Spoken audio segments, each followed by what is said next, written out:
Welcome to Quiet Storm's Corner. Today we are going to be talking about BoJack Horseman.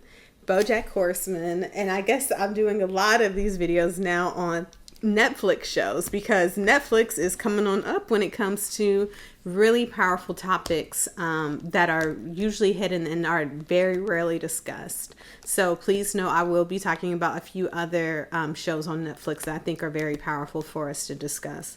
So with BoJack Horseman, it is a cartoon / comedy dramedy that follows a celebrity. In essence, BoJack is a 80s celebrity or 90s, I believe not 80s, but 90s celebrity, and his journey through trying to find himself in the grips of alcoholism and a lot of trauma from his background.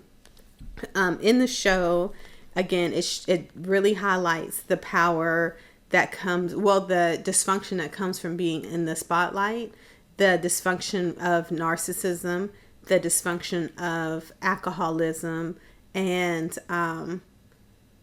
again, and if you've seen some of my other videos, I talk about support systems, but having people who truly support you and are helping you in your personal development, and not just having people who are yay sayers, but having people who really kind of help you try to reflect on yourself. In the show, there are several different characters. All of them kind of have different patterns of dysfunction, and all of them in some ways support BoJack's dysfunction, and in some ways try to help him be a better person.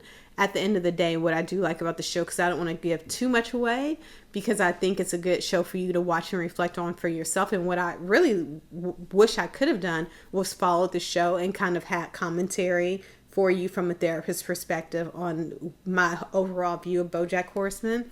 But because the show is over and I've finished it at this point, I probably won't go back through and watch and do my commentary, but maybe another Netflix show we can kind of follow through, and I'll kind of give you some of my perspectives on. But the reality is, in the show, BoJack had a lot of trauma that he was not getting appropriate help with. And the trauma started way before he even became famous.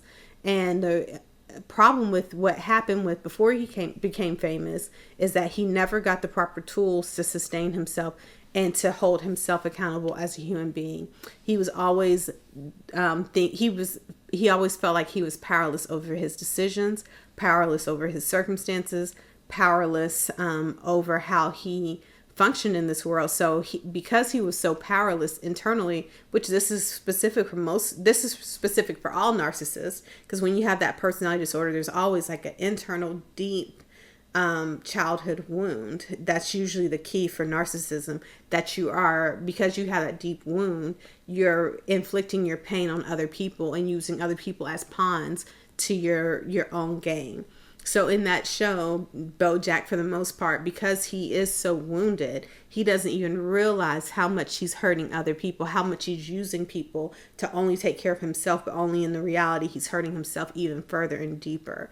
So it's just a very powerful show, and I liked how at the end, in many different ways, of course, one thing that I think is important is that they don't really bring closure to it, because these topics like these don't gather closure, because there's so many different outcomes and endings that can happen. But for the most part, at the end, BoJack in some ways realizes he has choices, and that he in some ways he doesn't realize he has choices. If I really think about it. Because I'm trying not to tell you too much of the story. He ends up blaming someone else for taking away his choice by manipulating him.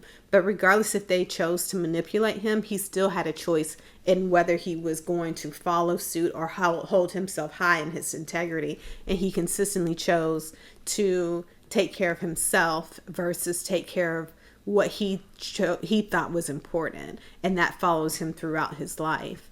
Another thing or theme that I want to touch base on outside of just the narcissism and the fact that we all have choices to make, is that, what do I want to say?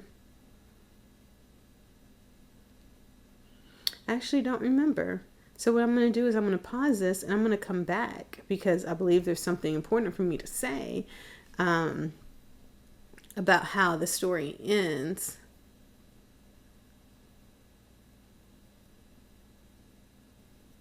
But all that to say is, if we just kind of look at the whole scene and look at how BoJack lived his life, it's just a reminder that we all have wounds that need to be taken care of. We all have demons that we can repair and work on. Sometimes we can't do it by ourselves. Sometimes we need help. Sometimes we need proper support. Sometimes, again, because I'm a therapist, I'm going to say we need therapy.